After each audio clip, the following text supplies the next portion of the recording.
ಕರಾವಳಿ ಭಾಗದ ಉಡುಪಿ ಜಿಲ್ಲೆಯ ಸಾಲಿಗ್ರಾಮದಲ್ಲಿರುವ ಶ್ರೀ ಗುರುನರಸಿಂಹ ದೇವಾಲಯ ಅತ್ಯಂತ ಪ್ರಾಚೀನ. ಜಿಲ್ಲಾ ಕೇಂದ್ರವಾದ ಉಡುಪಿಯಿಂದ ಉತ್ತರಕ್ಕೆ ಸುಮಾರು 22 ಕಿಲೋಮೀಟರ್ ದೂರದಲ್ಲಿ ಸಾಲಿಗ್ರಾಮ ಇದೆ. ಸಂಸ್ಕೃತದಲ್ಲಿ ಶಾಲಿ ಎಂದರೆ ಭತ್ತ ಬೆಳೆಯುವ ಊರು ಸಾಲಿಗ್ರಾಮ.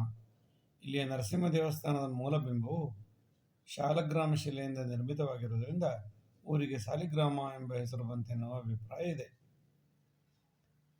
ಸಾಲಿಗ್ರಾಮಪೇಟೆಯ ಪೂರ್ವ ಬದಿಯಲ್ಲಿ ಶ್ರೀ ಗುರುನರಸಿಂಹ ದೇವಸ್ಥಾನ ಇದೆ. ಪಶ್ಚಿಮಾಭಿಮುಖವಾಗಿ ಇದರ ಗರ್ಭಗೃಹ ಚೌಕಾಕಾರವಾಗಿದ್ದು ಸದ್ಯ ಒಂದೇ ಅಂತರದ ಶಿಖರವನ್ನು ಹೊಂದಿದೆ.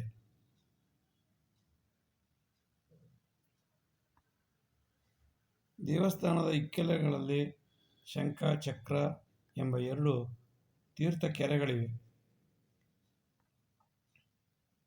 ದಕ್ಷಿಣದ ಶಂಖತೀರ್ಥವನ್ನು ನವೀಕರಿಸಲಾಗಿದೆ.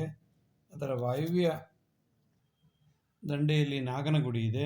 ದೇವಾಲಯದ ಹೊರ ಭಾಗದಲ್ಲಿ ಉತ್ತರದ ಚಕ್ರತೀರ್ಥದ ಒಂದು ಬದಿಯನ್ನು ಆಕ್ರಮಿಸಿ ಇತ್ತೀಚೆಗೆ ಕೆಲವರು ಅಕ್ರಮವಾಗಿ ರಸ್ತೆ ನಿರ್ಮಿಸಿದ್ದನ್ನು ವಿರೋಧಿಸಿ ಕೀರ್ತಿಶೇಷ ಡಾ. ಶಿವರಾಮ ಕಾರಂತರು ಕೋರ್ಟಿನಲ್ಲಿ ಸಾರ್ವಜನಿಕ ಹಿತಾಸಕ್ತಿಯ ಖಟಲೆಯನ್ನು ದಾಖಲಿಸಿದ್ದರು. ಸ್ಕಾಂದಪುರಾಣದ ಪುಷ್ಕರಖಂಡದಲ್ಲಿರುವ ಸಾಲಿಗ್ರಾಮ ಕ್ಷೇತ್ರ ಮಹಾತ್ಮೆ, ಸ್ಕಾಂದಪುರಾಣದ ಸಹ್ಯಾದ್ರಿ ಖಂಡದ ಉತ್ತರಾರ್ಧ ಮತ್ತು ಲೋಕಾಯುಕ್ತ ಪದ್ಧತಿಗಳಲ್ಲಿ ಈ ದೇವಸ್ಥಾನದ ಸ್ಥಳ ಪುರಾಣ ಮಹಿಮೆ ಇದೆ. ಸಾಲಿಗ್ರಾಮ ಕ್ಷೇತ್ರ ಮಹಾತ್ಮೆ ಪ್ರಕಾರ ಇಲ್ಲಿದ್ದ ಒಂದು ಅಶ್ವತ್ಥ ಮರದ ಪೊಟರೆಯಲ್ಲಿ ದೊರೆತ ಶಂಖ, ಚಕ್ರ ಧರಿಸಿದ ದ್ವಿಭುಜ ನರಸಿಂಹ ವಿಗ್ರಹವನ್ನು ದೇವಮುನಿ ನಾರದರು ಪ್ರತಿಷ್ಠೆ ಮಾಡಿದ್ದರು.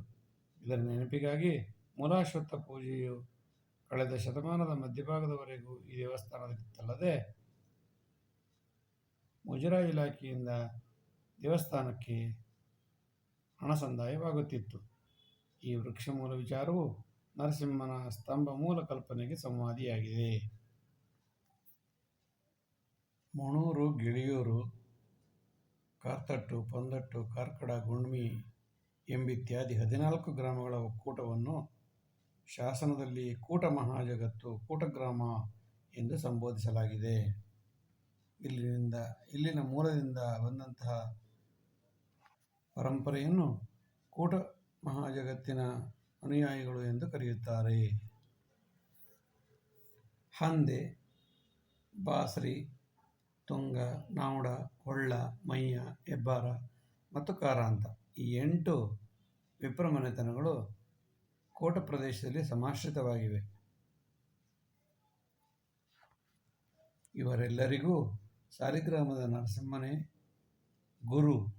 ಯಾವುದೇ ಮಠಾಧಿಪತಿಯನ್ನು ಅಥವಾ ಸನ್ಯಾಸಿಯನ್ನು ಗುರುವಾಗಿ ಸ್ವೀಕರಿಸದ ಈ ಬ್ರಾಹ್ಮಣ ಕೂಟಸ್ಥರು ಕೋಟ ಮತಸ್ಥರು ಅಥವಾ ಕೋಟ ಬ್ರಾಹ್ಮಣರೆಂದು ಗುರುತಿಸಲಾಗುತ್ತಿದೆ.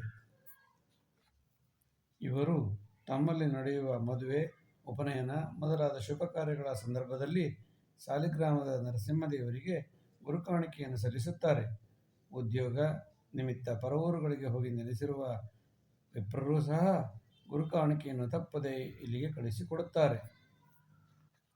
ಹಿಂದೆ ಈ ದೇವಸ್ಥಾನ ಮೂರ್ತಿಯು ಪೂರ್ವಾಭಿಮುಖವಾಗಿ ಪ್ರತಿಷ್ಠಾಪನೆಗೊಂಡಿತ್ತು. ಒಮ್ಮೆ ಅದೇಕೋ ಪೂರ್ವದ ಬಯಲ ಬೆಳೆಯೆಲ್ಲ ಉರಿದು ಹೋಯಿತು. ಇದು ನರಸಿಂಹದೇವರ ಉಗ್ರತೆಯ ಪರಿಣಾಮವೆಂದು ಭಾವಿಸಿದ ಒಬ್ಬ ವಿಪ್ರರು ಹಾರೆಯಿಂದ ವಿಗ್ರಹವನ್ನು ಘಾಸಿಗೊಳಿಸಿದನೆಂದು ಪ್ರತೀತಿ. ಅನಂತರ ಭಕ್ತಾದಿಗಳ ಕೋರಿಕೆಯಂತೆ ನರಸಿಂಹದೇವರ ವಿಗ್ರಹವನ್ನು ಪಶ್ಚಿಮಾಭಿಮುಖವಾಗಿ ಪ್ರತಿಷ್ಠಾಪಿಸಲಾಯಿತು. ಹಾಗೆಯೇ ಪಶ್ಚಿಮದ ಬಯಲಿಗೆ ಹಾನಿಯಾಗದಂತೆ ಆಂಜನೇಯನ ಮೂರ್ತಿಯನ್ನು ನರಸಿಂಹದೇವರ ಸರಿ ಎದುರಾಗುವಂತೆ ಸ್ಥಾಪಿಸಿದರು. ಇದು ಸಾಲಿಗ್ರಾಮ ಪೇಟೆಯ ನಡುವೆ ಇದ್ದು ಹನುಮಂತನ ಕಟ್ಟೆ ಎಂದು ಕರೆಯುತ್ತಾರೆ. ದೇವಾಲಯದ ಆಕಾರವಿಲ್ಲದ ಈ ಕಟ್ಟೆ ಇತ್ತೀಚಿನ ರಚನೆ ಎಂಬುದು ಅದರ ಐತಿಹ್ಯದಿಂದಲೇ ಸ್ಪಷ್ಟ. ಮೈಸೂರು, ಬೆಂಗಳೂರು ಕಡೆಯಿಂದ ಬರುವ ಭಕ್ತಾದಿಗಳು ಮಂಗಳೂರಿಗೆ ಬಂದು ನಂತರ ಉಡುಪಿಗೆ ಬಂದು ಸಾಲಿಗ್ರಾಮಕ್ಕೆ ಬರಬೇಕಾಗುತ್ತದೆ. ಕಾರ್ತಿಕ ಮಾಸದ ಚತುರ್ದಶಿಯ ದಿನದಂದು ಲಕ್ಷದೀಪೋತ್ಸವ ನಡೆಯುತ್ತದೆ.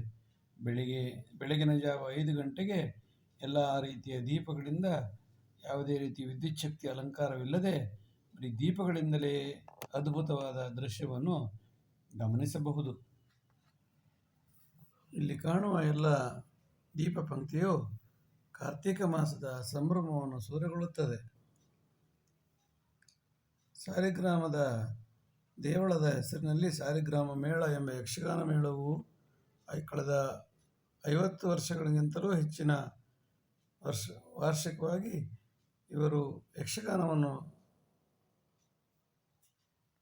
ಮನರಂಜನೆಯ ಜೊತೆಗೆ ಜ್ಞಾನವರ್ಧಕವಾಗಿಯೂ ಬಳಸುತ್ತಿದ್ದಾರೆ. ಇದರಿಂದ ಅನೇಕ ಜನಮನಗಳಲ್ಲಿ ರಾಮಾಯಣ ಮಹಾಭಾರತದ ಎಲ್ಲ ರೀತಿಯ ಕಥೆಗಳು ಸವಿಸ್ತಾರವಾಗಿ ಜನರ ಮನದಾಳದಲ್ಲಿ ತಿಳಿಯುವಂತಾಗಿದೆ.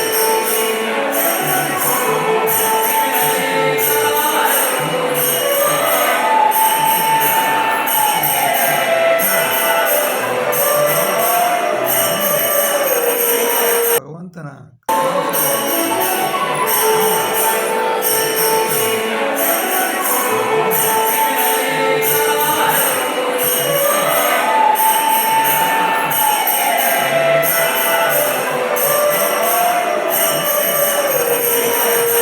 ಭಕ್ತಾದಿಗಳು ಹೆಚ್ಚಿನ ಸಂಖ್ಯೆಯಲ್ಲಿ ಬಂದು ಭಗವಂತನ ಕೃಪೆಗೆ ಪಾತ್ರರಾಗಬೇಕು ಎಂಬುದಷ್ಟೇ ಈ ಮಾಧ್ಯಮದ ಉದ್ದೇಶ.